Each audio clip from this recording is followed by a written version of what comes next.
Hello, it's Thursday, it's 5 o'clock. We're back once again for another law firm marketing show and tell.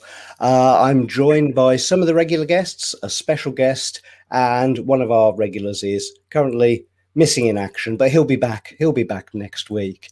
For those of you joining us, we are live on LinkedIn. We're live on YouTube. Feel free to comment. We'll be answering any questions that we have come through live on the air. We're going to be talking today topics about calls to action, but first of all, we're going to be speaking with Dominic Ayres. Dominic Ayres is Senior Client Development Manager Industrials at Eversheds, Sutherland. I had to read that off the LinkedIn page here because I would have messed it up otherwise. We're as slick as ever. What can I say? But before we come on to Dominic, I just let's get the regulars introduced. We have Simon and Charlotte. Charlotte, hello and welcome back for another week. Hello, pleasure to be back again. I'm loving how this is becoming a regular thing. For anyone who hasn't met me yet here, my name is Charlotte Takács and I look after marketing for Novum Learning, which is an online learning platform for professionals, and our biggest focus is the legal sector. So we bring together all sorts of knowledge from the legal industry, focusing on the business side of law. And within that, we also teach business skills to lawyers very often, as well as support anyone across the law firm, really. Thank you very much, Charlotte. And we also have, as always, with Magic Unicorn hidden in the background, Simon, the Digital 100 Marshal, as we know him. Yeah, hi, I founded the Digital 100 3 years ago. We rank the top 100 firms against each other for their digital marketing performance. And as a side job, I like to be the virtual CMO for some smaller firms as well. So I kind of keep my hand in with a variety of different things. I've worked at 6 different law firms as well. So if you don't know what the Digital 100 is, then take a look at the page on LinkedIn. We've got some lovely stories. There's one on there today about a firm who's just overtaken another after a long haul over the last year on website rankings. Take a look. That sounds great. And then, as I keep forgetting this, me, hello, me. I'm David Sayce, digital marketing consultant with PaperGecko, and I work with law firms, professional services firms, and other B2B firms, helping them organize their digital marketing and sometimes come kicking and screaming into the 21st century. But without further ado, let's introduce the special guest this week, Dominic. Hello, Dominic. Hi, David. Hi, Simon. Hi, Charlotte. Thanks for having me on. And I'm glad I actually updated my LinkedIn page then, so you actually didn't have to guess what I did. That might make it a lot more awkward. Yeah. So tell us a little bit more about yourself. How long have you been with Eversheds? Sure. So I've always worked for law firms, similar to Simon's. I've travelled around and seen various sites. So I've been at Eversheds it'll be about 2.5 years. So as you mentioned, I look after their industrial sector group in a senior client-facing role, but at the same time looking over our strategy and marketing across EMEA, being obviously a global firm. And then prior to that, worked at a regional law firm called House Percival, spent a few years at Slaughter and May in London, and started my career at DLA Piper. That sounds very good. It sounds like you're in law firms for life now. Then, yeah, I think once you're in, the career is it's hard to move to other areas, I guess. That'd be interesting. Go on. No, I was just going to say, you're very client focused in your role, and with the 12-18 months that we've had with COVID and all the rest, how has that impacted you with your role? Have you found it's actually been beneficial, brought a new way of thinking? Has it hindered the business in any way? I think I think different parts of the firm and different kind of sectors are being impacted differently. As I said, the industrial sector is kind of they've probably been one of the most impacted sectors because of the global pandemic. So there's been a lot of focus on the clients, and I think having people such as myself, where you're focused on those clients, existing clients, developing the relationship, looking over how we manage these accounts around the world, and that kind of cross-border advice, it's actually made us quite well positioned for responding to the client needs there. But I definitely think there's been a lot of new challenges, but good challenges, where you move from, I'd have to go on a plane to see a client. A lot of our clients are in Switzerland, Germany, the US, so you'd have to go on planes and see people. And there's that quite traditional approach to the market. I think what's changed is it's more virtual based. I mean, now you can get 50 in-house counsel on a call. We did a workshop today for a big client. They had 30 plus of their in-house counsel from the US, Germany, France, Netherlands. So you can kind of break the divide on those kind of ways, how you add that value and kind of how you pack things into your working week. So there's definitely been a lot of interesting things. It's definitely made, like I said, I've been in law firms a lot. It's definitely been one of the most interesting years and kind of a different dynamic to solve, I guess. Do you actually go out and spend time yourself client side as well? Is that part of the role? Well, I used to before a global pandemic. Now it's all you pick it: Zoom, Teams, WebEx. In client facing, it is I have a conversation with the clients. We have monthly calls, or we work through what we're doing with them about what advice we're giving around the world, what are their needs, what things they see coming up over the year ahead. Relationship logistics, so things like KPIs, how we're performing, if we're on certain panels and that stuff. So yeah, it's quite regular contact, also direct over when we're the marketing side, when we're thinking about what things are relevant for the client, very kind of policing what we send and how we deliver that. I mean, a lot of firms out there, I think when you're at the upper echelons, like Eversheds are, I think a lot of firms just assume that you have a client-facing kind of BD talent, right? But there are loads of firms in the top 100 that still wouldn't do that. So if you were just thinking for a minute, you had like 5, maybe 60 seconds to talk to those managing partners or the marketing directors to say why your role would really impact on what they're doing as a business, what would you say to them? What would be the thing that would really convince them to do it? Yeah, I definitely think it's all around culture and trust. You've really got to have credibility to be, talking to clients. So I think, the thing with our kind of role is we're not on the clock. We add a lot of knowledge of how we manage global relationships. So there's a lot of value that we can bring in our role, and also how we're motivated and how we're kind of scored. We look very holistically across the relationship. We're not focused on one practice area. We're not focused on one geography. When you have quite a partner-led kind of relationship, sometimes those things will dictate where relationships go. So I think those firms that are a bit more open and have that trust and have client teams, and clients really expect this. They do it with their own customers and clients. So I think, law firms that aren't responding, they're not aware of those things, and they're not kind of following the pack. I think the client development roles have definitely grown over the last year. When you look across, a lot of the leading firms, and a lot of them have client programs and kind of really focus on key clients. And the global pandemic is really focused on who what your existing relationships are. So I don't think that will stop. Yeah, I love that. I assume that you're looking forward to getting out there and seeing people again, face to face. Yeah, no, I'm even just looking forward to my train ride commute back to the Birmingham office. Get to read some books, and I've got a young family, so my time at home is definitely every minute taken up. That sounds very familiar. Yeah. As any regular watchers will know, there's normally a 5-year-old that comes wandering in around this area at some point during the video. So with your clients, I mean, how much time do you spend with new client developments, existing client developments? Where do you see those? Are they two complementing, or are they dealt with by different people within the firm? How do you go about that? Yeah, I think it really varies between the firms. I look at Eversheds, we definitely have a lot more of a focus on our existing client portfolio. The bulk of my time is on developing those existing relationships.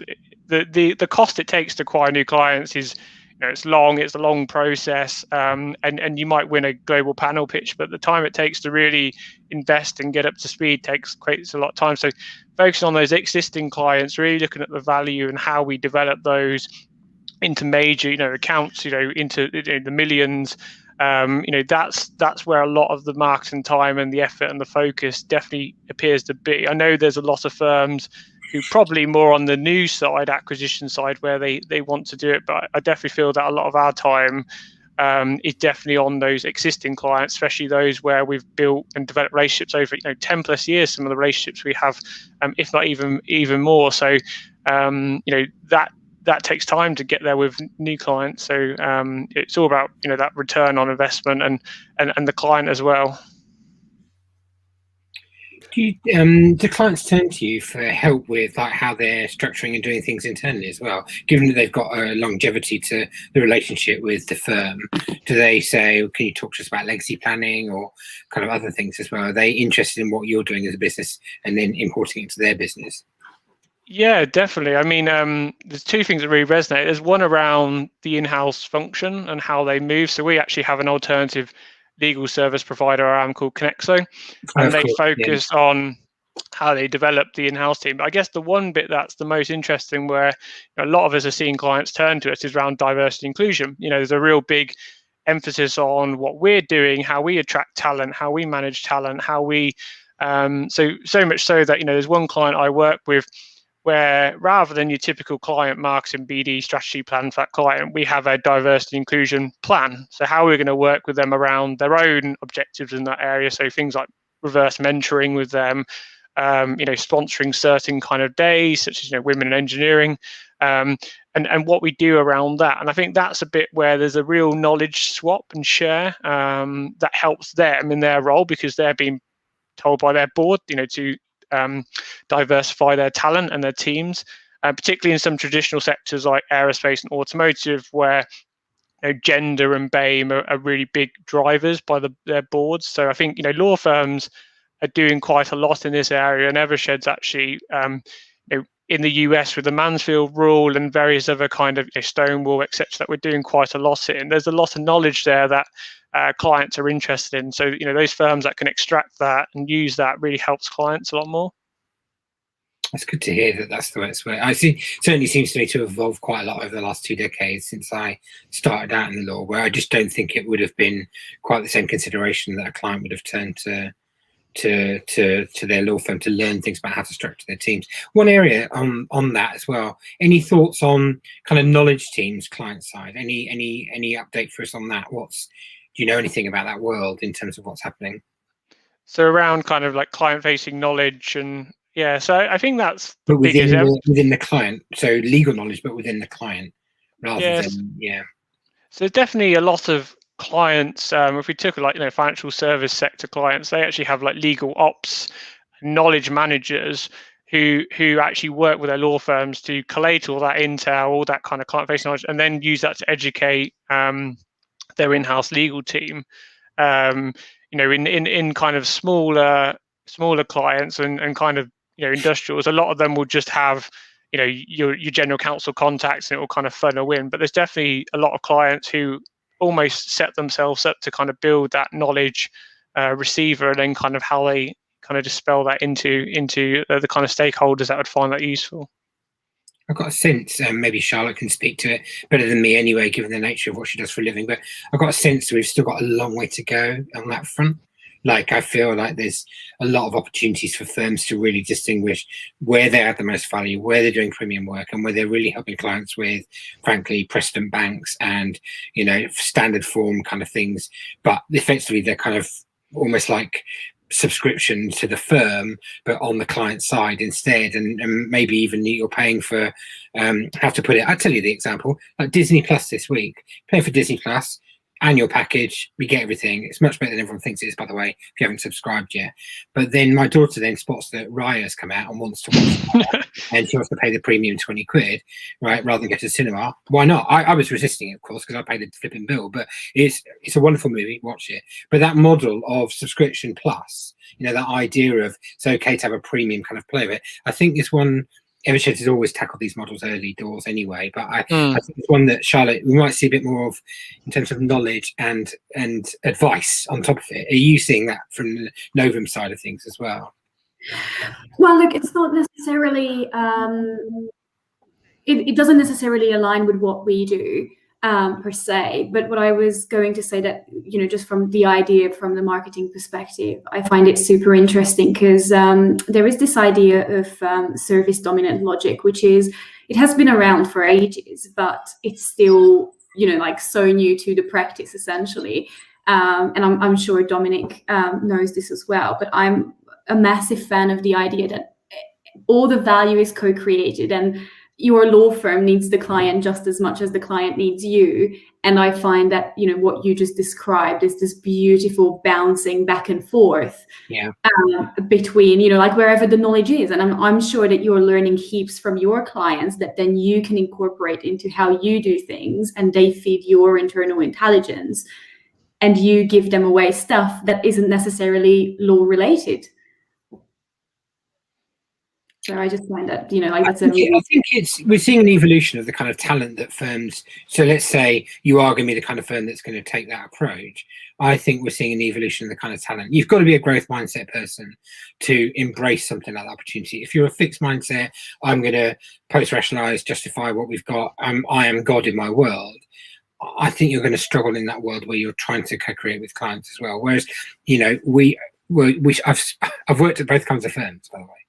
Right, and the trick in life, as far as I've worked out, Dominic, you probably know better than me, don't end up at the wrong firm. It is an immensely stressful experience, right? So I think we need more of that, but I think that law firms should test for it a bit. Like, there's nothing wrong with either model. They've both got very, very valid places in the world, right? But I do think there's more to come on that front, and that co-creation with clients. I love it as well when you see firms and clients go up for awards together. Like they look at it and they go, well, there's just a relationship here that works. I like that, seeing that in the world, and we don't see enough of that at the moment as well. Dominic, how are we feeling about the year ahead? Are we buoyant? Is there opportunity for Eversheds? Is there, it'd be interesting to hear what you think. Yeah, no, I think just on Disney Plus, I love Disney Plus. I've got daughters, and that Raya is on our shopping list and that stuff. Yeah, I have no say over that. That is straight away bought by.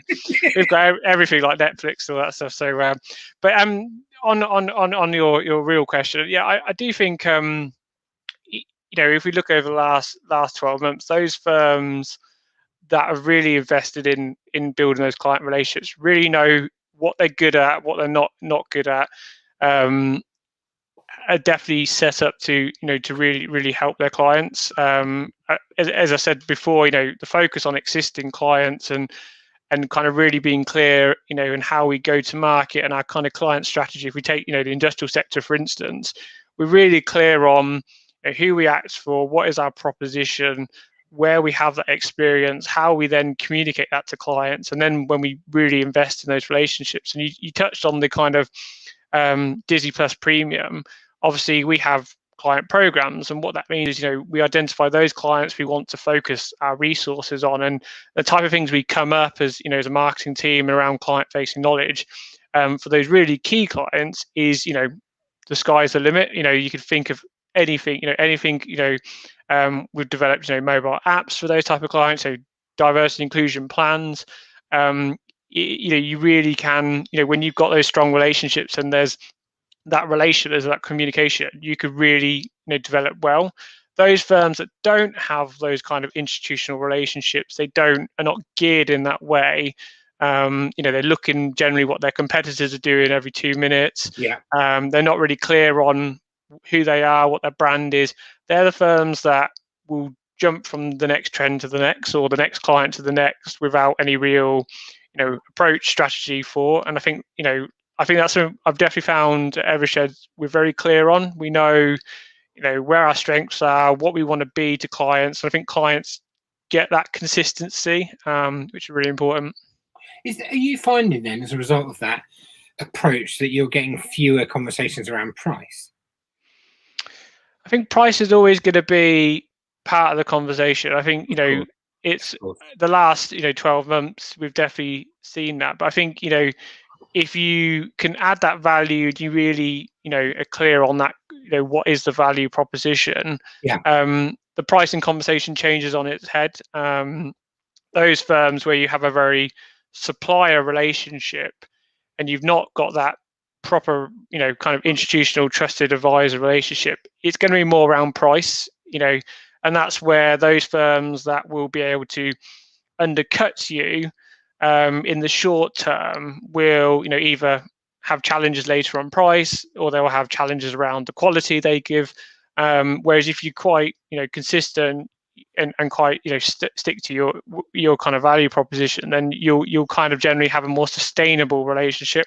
I've definitely found over the last pandemic, particularly in areas like M&A and those type of things, and the work we kind of pitch for, there's firms that are quite aggressive. They'll go, for half your price. And they just want to win the work. But the problem we've seen is then, the client's telling us in 6 months down the line that, they've not got the value they wanted, the price has overrun. So I think, that's really comes back to your brand and what you're about and that consistency piece. Yeah, I agree with that. I do wonder whether that price conversation is almost like a signal a bit to people. If you're hearing that regularly in your conversations, then I think it's a signal that something else needs to change. I was talking about this earlier on with these marketing directors.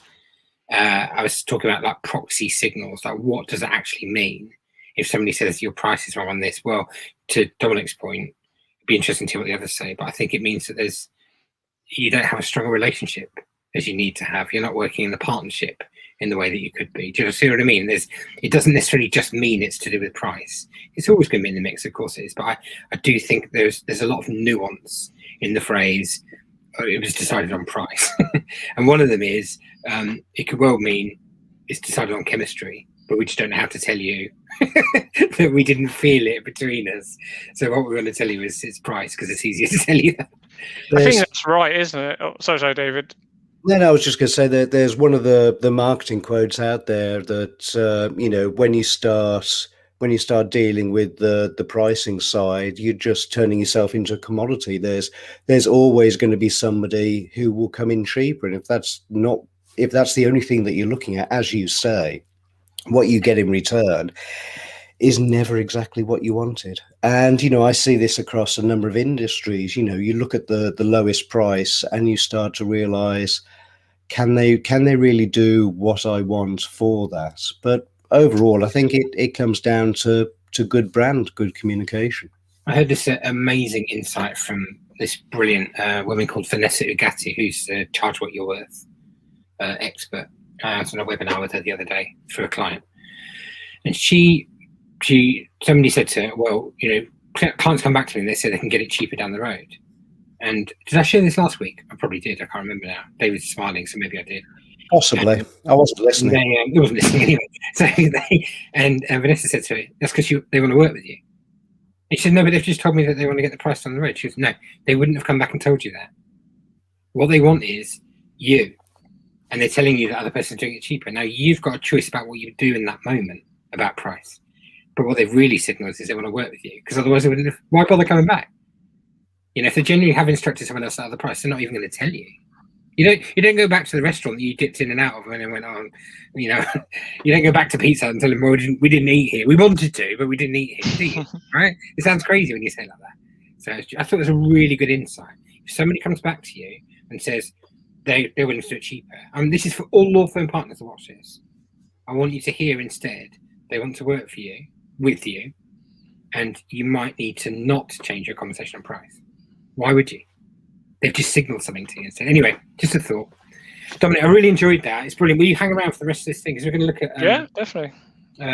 Charlotte had a brainwave and thought that we would talk about calls to action, which, given that David and I are probably slightly more on the digital marketing side, is a bit galling that she came up with the idea, and it's a very, very good idea. But I do think it's an essential part of the toolkit, but we'd love to have your opinions on this as we go through as well. Yeah, right. It's a really interesting topic. I mean, when I think Charlotte shared it and that stuff, it really got me thinking. I had a good look around as well. He's done his homework. Yeah, so I definitely got some thoughts and some ideas on this. But I'm keen to see what Charlotte and definitely you and David talking on this, because you probably got some better ideas from what I could quickly Google.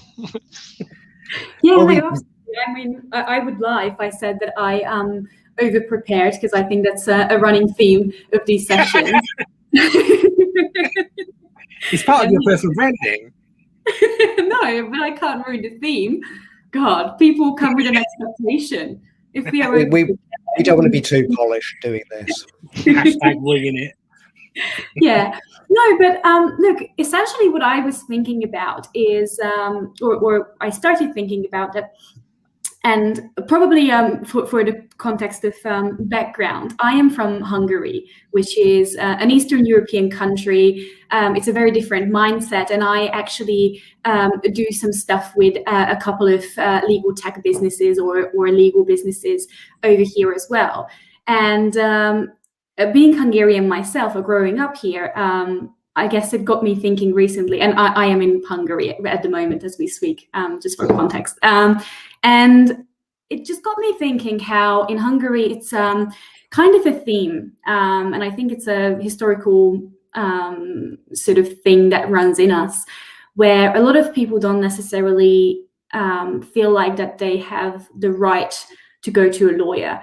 Obviously, we are talking more on the personal, individual level, because it's been embedded in us. If you know anything about Hungarian history, you will have a rough idea that we have very much been taught in our whole life that if you have an issue, just bite the bullet, because you're not going to get anywhere. And that's still a running theme, which is crazy, which is absolutely ridiculous that people don't go to lawyers.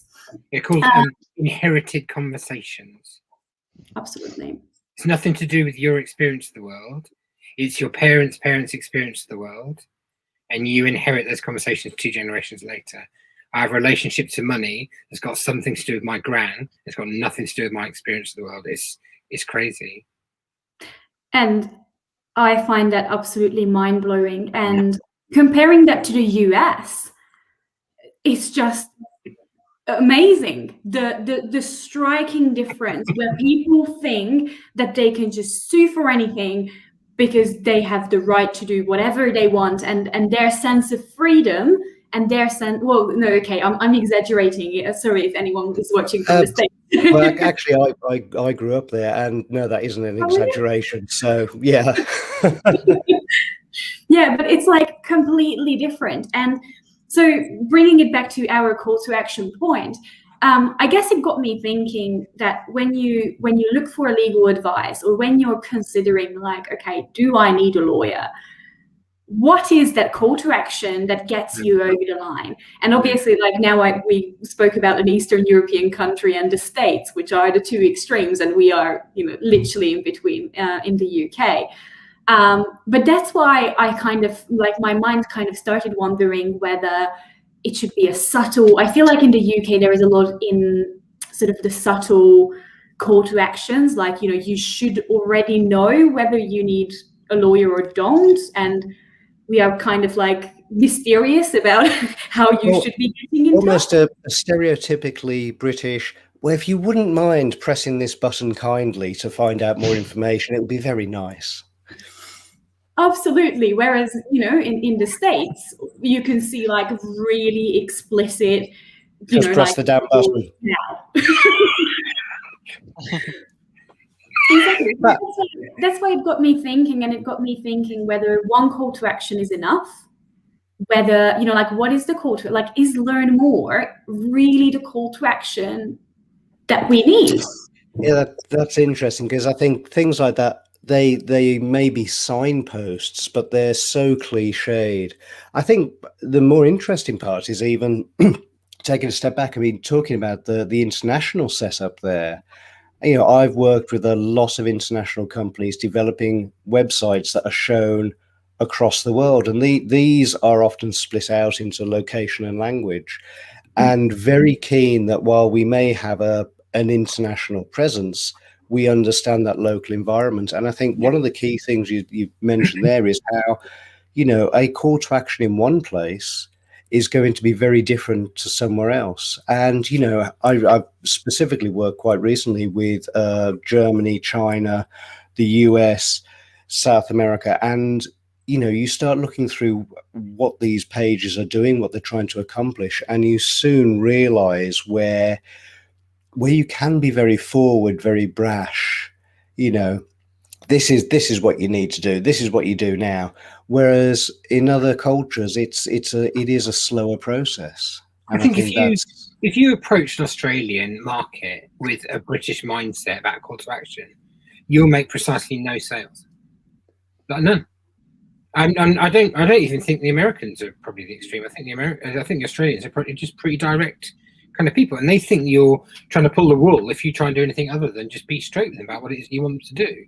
And I think that if you tried that in Japan, you would never have a web visitor again. I mean, just the idea that you wouldn't be respectful of very gentle, Charlotte, I know what you're saying about Eastern European culture, but Japanese is probably even more, kind of, it's so nuanced and really hard to understand for a Westerner, about how to approach doing business. I wouldn't even try without somebody helping me to do so.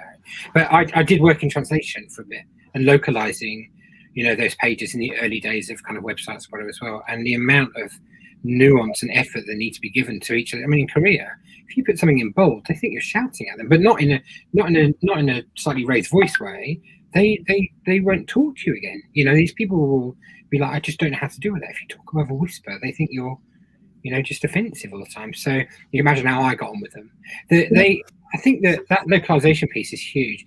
On Charlotte's point, so I think there are a few things I'd like to talk about there, and we've got like a wee while yet. So I think calls to action in the plural, I think is really important. I think we should talk about that a bit, like what's happening on the page. And David, maybe a bit marrying that with intent. Do you want to, maybe you can lead us through that a bit about that intent journey, because you and I have done it before. There's a bit on colour, strangely, because it's really important, the colour side of things, and then the language. I think we should all talk about that, as it were. But David, are you all right to talk us through intent and getting us through the page and what might be going on with the various different calls to action? Yeah, well, I mean, when it comes to intent, I mean, that really does start very early on. And especially with the law work I do, it starts with that organic search area, that initial how people find you, and whether it's however they're coming through to, let's say, a website, however they're finding your business. I think it's always about keeping that journey as clean as possible, and this is both from a technical and a personal behavioral setup as well.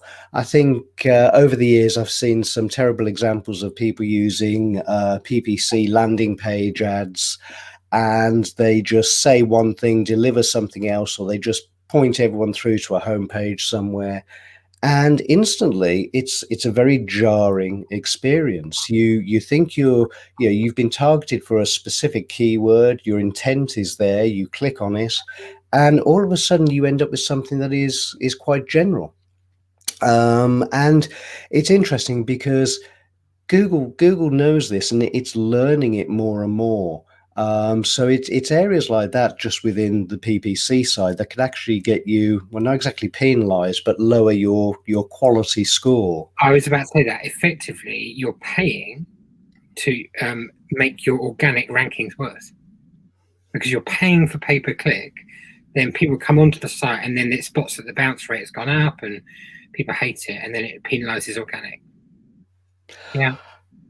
I don't know whether I'd quite go as far as saying it would penalise organic, but yes, that's the sort of topic area. But I think that the thing is, no matter how people are coming through, whether it's from picking up a brochure and seeing a link on there or whatever it is, that journey needs to be quite seamless, and it's not an easy thing to do. That's for sure.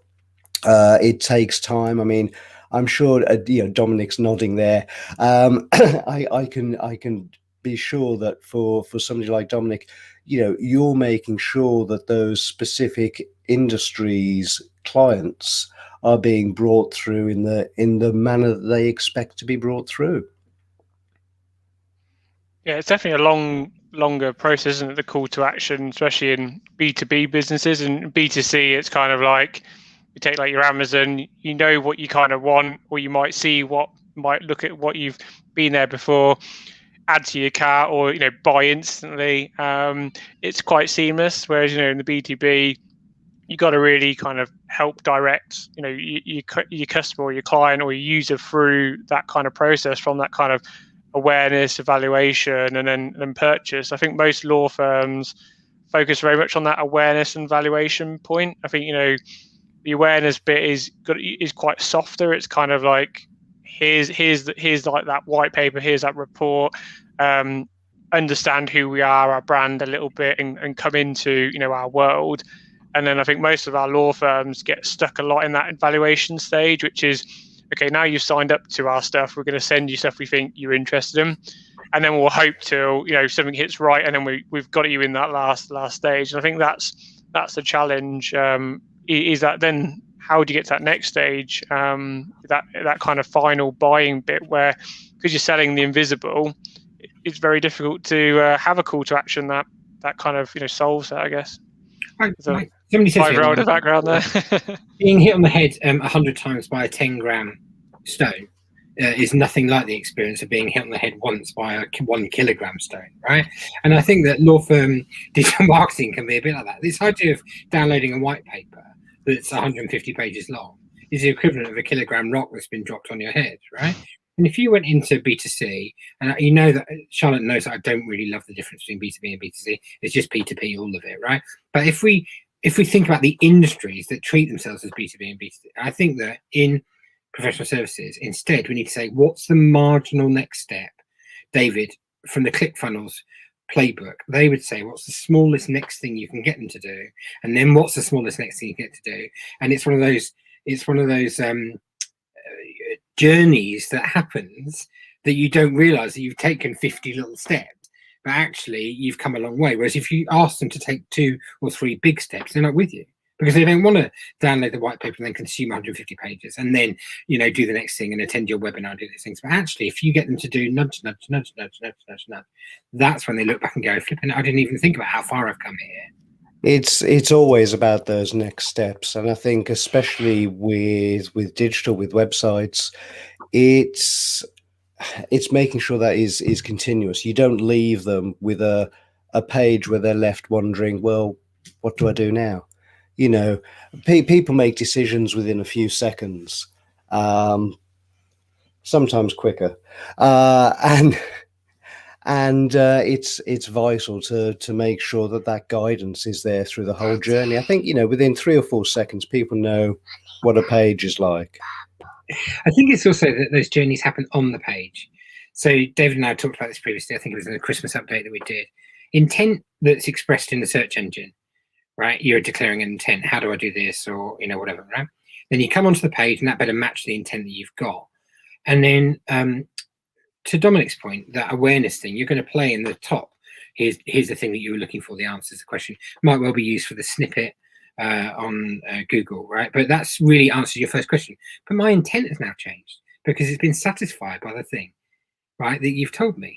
So that, to Charlotte's point about those calls to action in the plural, if you go and look on B2C, there'll be some calls to action that are mid-page because you're starting to raise objections. Things are happening then. And I think if you go and look at, well, as I do, because I'm a sado geek on law firm stuff, go and look at these web pages all the time. There's intent, loads of text, call to action, or 8 calls to action at the bottom of the page, 7 different partners, and a sign up to an email address and something else, right? It's all down there. But that can't be right. Right? What we need to do is have breakpoints. And if you go and look at some of those PI sites or some of the others, they have breakpoints, right? Thing, subtle little things. Now, don't take them somewhere they shouldn't be. Don't tell them to post it on social as the next thing to do. I don't necessarily. That shouldn't be the primary thing you do. You don't want to take them off your site. But I do think that asking them is now the time to sign up for the email, is now the time to call a partner. As they're going down the page, those calls to action should change because their mental state is changing as you tell them more information as well. That's what I was thinking, David, on those threaded pages. Well, I think that's key. In theory, often not in practice. Theoretically, Simon's right. Every page on the website should be reviewed and should be thought of as, well, what do we expect somebody to do at this point? Is this confirming what they want and moving them through? Do they need to make a deliberate action at this stage? Do they need to make a choice? That's where you occasionally get those more than one primary calls to action that may split people out. I mean, I see this with some websites where you may have B2B and B2C on that homepage, right? Quick funnel people out so we can start to organize who's who and what's what. It's never totally ideal, but that's the theme of trying to give people what they want. And that's actually kind of what my next question was going to be, because so I've been thinking about this recently, how a lot of the times it's a funneling exercise, right? So it's like, okay, which one do you belong to? And very often it's just the one call to action, the whole, sign up, contact us, get in touch, keep in touch, whatever you want to call it. And I was thinking how, and B2C brands, if you like, pull it off so nicely, where basically the question that they ask is not whether you would like to opt in, like be in or be out. The question they ask is, in what shape and form do you want to be in?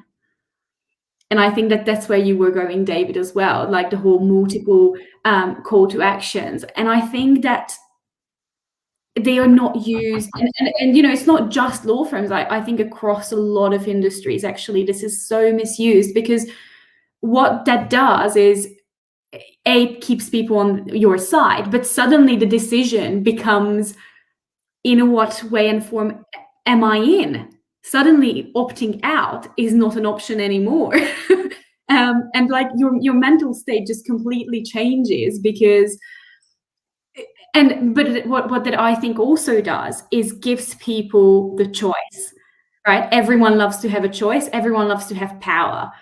And I think so long as we can make people feel powerful over their own destiny and over their own choices, that is something so incredible. And especially in law, where, most people go to a lawyer because they can't fix whatever the hell they have going wrong. And I think that giving people a sense of power in an environment where they are really very powerless is just a nice way to sort of engage with them. I don't know what actually, Dominic, I don't know what you think, because you would have plenty of experience. Yeah, I think a lot of what you touched on is really key. I think especially in the early stages, as you say, it all comes back to trust and kind of still having that. I'm still trying to get to know you. I don't want to commit on anything. I don't want to fill out this long form. It looks like I've sold off all my GDPR rights, and God knows what that might be. That might be 100 HR bulletins, tomorrow. So I think when we look at what a good call to action, it's really clear in the language, what it is. So I think some of the things like we talked about culture, and sometimes the call to action can be a bit like a demand. I think we've got to focus it more on being a command. Kind of what is the next step? How can we add that value? I think what's clear also sometimes is what is actually the value. So you talked about Simon is on a law firm website. You've gone down this article. There's like 6 partner profiles. There's like read this and other thing, read that. It's not really clear what you want me to do next. Yeah. And I think if we drill this back down as us as marketeers, whenever I start anything as a marketing activity, I really focus at the start up front is, what am I trying to achieve here? Is it to build awareness in a particular service? Is it to develop work in a certain jurisdiction? Is it to segment and account base a certain number of clients in a certain segment of industrials? Might be building products or something. And I think that why at the start makes it really easy then how I approach the how. I think a lot of us as marketeers sometimes like, I've got to do this amazing guide, your 150-page guide. When someone at the start just needs to ask, well, why were we doing that? Was that the best way we did it? Let's stick a call to action on the end. Let's make someone fill out this long form to download that white paper. So I think, that's a really important part if we look at how you do build that trust. Engineering outcomes. It's about engineering the outcomes based on, and then deciding what the input should be and the output should be, and starting backwards from that intended outcome, I think. Exactly. End of mind is something we as a culture at Eversheds, like anything we do, we're really clear up front, what is the end in mind. Any meeting we go into, anything we produce, anything, client is, what are we trying to achieve here ultimately? And I think then your call to action is always going to be the most powerful, because you thought about what is level 2 you want to progress to, or what is level 3. Rather than getting stuck in the how too much, and then you spend, it's got to look nice, it's got to do this, it's got to do that. Whereas, it could be good at a lot of things and get you to that next level. I think to this call that I was on earlier on today, where I was talking about that outcomes focused kind of approach as well, I think it depoliticizes the process as well, because if you get a group of lawyers together, they're probably not going to agree where you are today. It will take you hours to agree where you are today. This is our current reputation, our current standing in the market, right? What you can get them to agree on is the better future. And if you say this is where we're going, it's the outcome we're going to produce, and then you allow adults to navigate to that, it's like a sailing race. There's the buoy, get around it and get back here, right? If you allow them to behave like adults, be in charge of their own dinghies and do what they're going to do to navigate there, they'll all do it, right? And that's true of that outcomes-focused race. You just say to people, well, it doesn't matter where you are today, you've got to find a way of getting lined up and delivering that thing over there as well. And I think that, Dominic, you've made some such brilliant points there. I think the use of language is also really interesting in calls to action. And I've dug out 3 examples today. Now, what's going to happen next is I'll have read the same paper as Dominic. In my view, I'm going to get really embarrassed, right? But I thought I'd chuck these ideas out there as well. And I've never seen these on law firm websites, and certainly not on the upper echelons of the corporate commercial site. So I just wanted to play with them with you, and it's your turn to feel free to shoot me down, because I know you love doing that. So find out first is a phrase that we never see in law firm websites. So don't sign up for anything, right? It's a benefits-led approach. It's find out first. Right, your FOMO kicks in if you don't sign up. Right, it's not a trick though. It's the same flipping newsletter you're going to get.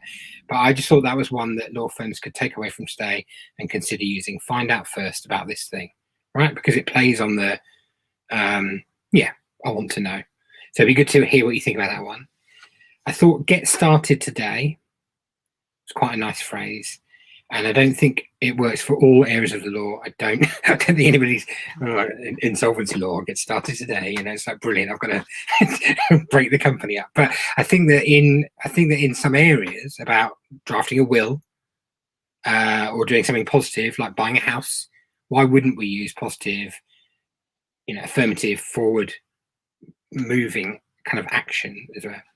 And then I did like see why X is right for you. Because there's no wrong place to be about that. And as to Charlotte's point, you can't not opt in. How are you going to not opt into see why, Eversheds, whatever practice is right for you? You want to know what's on the other side of the curtain, don't you? You've got to find out. So I just thought those are 3 that we don't see, I don't think, very often in terms of buttons at the bottom of pages or in the middle of pages, and I just thought this is something that we could see. In the past, what I've seen is that the reason for that is the vanity metrics, driving the figures through. From a website point of view, you can turn around and say, we've had 500 people sign up to the email newsletter. That's a positive, a positive motion. But what the examples that you give there help with qualifying. And this is great because straight away people are understanding, well, okay, this is or isn't the right newsletter for me to join. This is where I can start making decisions on whether this is the right firm for me. And that works in the favor of the business as well. I've spoken with clients over the years and spent time with them, and sometimes it's taken me a long time to realize, well, actually, we're not going to be a good fit going forward on this, and then have that realization, wow, I just spent so much time doing this. And it's the expectations. It's keeping clients, customers happy, and making sure that you give them the right choices at the right time. But I'd like to see more law firms jumping in and trying those methods rather than just going for almost the vanity metrics. So that's back to that inputs, outputs, outcomes. So the output is having 500 people sign up. The input is creating the thing. The output is having 500 people sign up. That's got nothing to do with Dominic and Eversheds' approach to the end result. And I think the outcome is we got instructed on 3 £50,000 pieces of work. It is the aim. What the heck are we doing it otherwise for? As I said to these guys this morning, you've got limited budget, limited headcount, and you've got an unlimited demand on your time for marketing services. So what are you going to do? You have to prioritize those things, surely, that are going to produce those outcomes, I think, at the other end of it. And I think that people think it's beyond the use of some of this basic language, but I think that's because we just assume that it is, and because other people don't do it. It's not because it actually is. I can't even tell you why I bought the thing I bought from Amazon last night. I know I wanted something, but I bought something that Amazon wanted me to buy at the end of the day. I mean, I assume because as far as I can work out, it's easier to move my salary directly over to Amazon, right? But they know how to get me to buy stuff because they do it most days. So, but the idea that I would even know how that process works as a consumer, I think is probably lost on me. I would have to go back and analyze every step and sort what they did. And I wouldn't even know what those phrases were. I can't even tell you what Amazon's phrase on that button. But that's 20 odd years of practice. They've put a lot of time and effort into that, and they didn't get it right from step one. But that's a really good point, isn't it? Because they're willing to learn from their failures on that. I mean, to your stuff, David, you do A/B testing on people's sites, and you get people to go, okay, well, I think that PPC intent coming in, even with the same query, can be a different intent to the same query coming from organic. Because organic, Dominic, could still be at that awareness phase, and I'm genuinely interested in, how do I consider getting a divorce versus how do I get a divorce? Right. One on PPC, when I'm clicking an advert, means I want to flip in divorce, I want to flip in lawyer. The other one for PPC is, can you tell me rough? Do you tell me this is exactly the same words, but the intent, because you're clicking an advert, I think is different to clicking an organic result. I mean, I could be wrong, but at least I'd be willing to explore it and see that they might need slightly different calls to action at the bottom of pages for each of them. Yeah, I think a lot of the things you touched on was around, that kind of pain and gain, where you talked about, a lot of law firms will focus on the negatives. You must do this because if you don't do it right, you'll get sued, or there's a bad kind of outcome. And that was something you've seen a lot with COVID last year. It was all very negative. Now there's that tweak around a lot more around transformation and growth, and this is good and that kind of thing.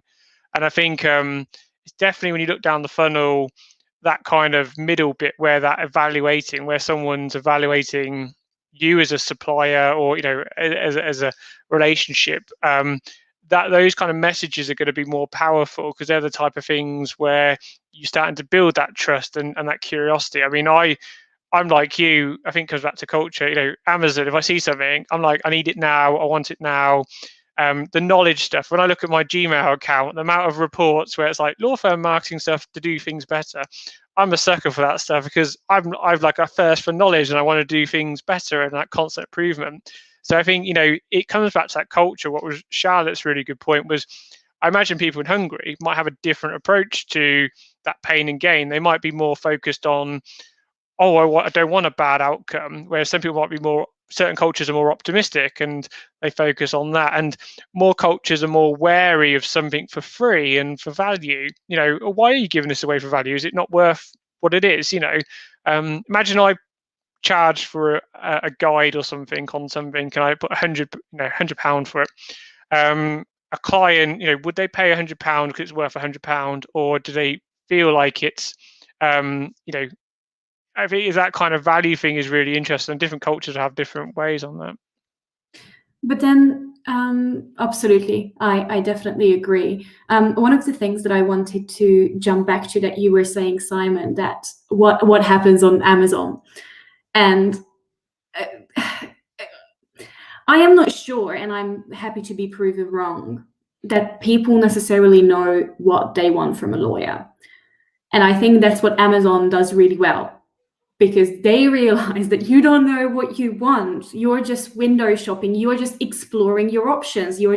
And exactly, like even going back to the intent, sometimes people are just exploring your option or exploring their options because they know that there is something wrong and they might have a case, but unless you have dealt with law before in that context, you might not even know where you need to go.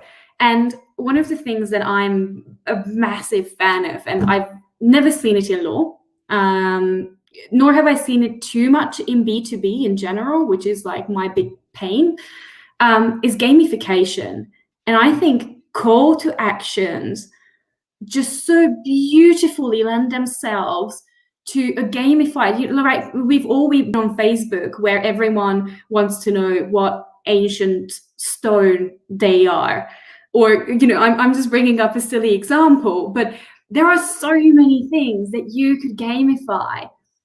Could you gamify the whole process, the whole funneling process, and make it fun, and at the end give people 2-3 different options in terms of, okay, this is the person you should speak to, or actually you don't have a legal case, you're fine. I know that that's probably not what a law firm wants to say, but it's just the idea of gamifying the whole experience and sort of guiding people through and holding their hand to the point where it's like tick, tick, tick, tick. And there are some really smart software, and I mean, I can't personally code, but I know that even plugins can do that for you. And I just feel like that's a really missed opportunity, especially in an individual case, so like a B2C legal setting where people are just like, I don't know. Well, no, I can imagine with something like the wills side of legal, there are certain questions that you can start asking to qualify those people, and at the same time, you can easily find out through those, well, here's the best person for you to speak to within our firm. I think and as it goes through, it sort of narrows it down and says, well, look, this is the best option for you. I think that I hate using the phrase low-hanging fruit, but I'm going to use it. I think that it wouldn't be very difficult to stop the repetition of the acquiring of data, right? And just that's how low the game is at the moment, even in wills, where if you just provide the data once, right? This is my name, this is where I live, right? This is who I want to give the money to, kind of thing, right? We should only be doing that once. And I think that if that's where we are at the moment, we've got a hell of a long way to go to where you can differentiate from the value that you add on the clock, on a will, by saying you're not in a set of circumstances that I can easily give you £100 will. It will be a £500 will or a £1,000 will or a £10,000 will, because there's so much complexity to what you're doing. But getting people to understand that and take those little steps and understand that as they go, I think that's got to be part of it as well. David, how are we doing for time?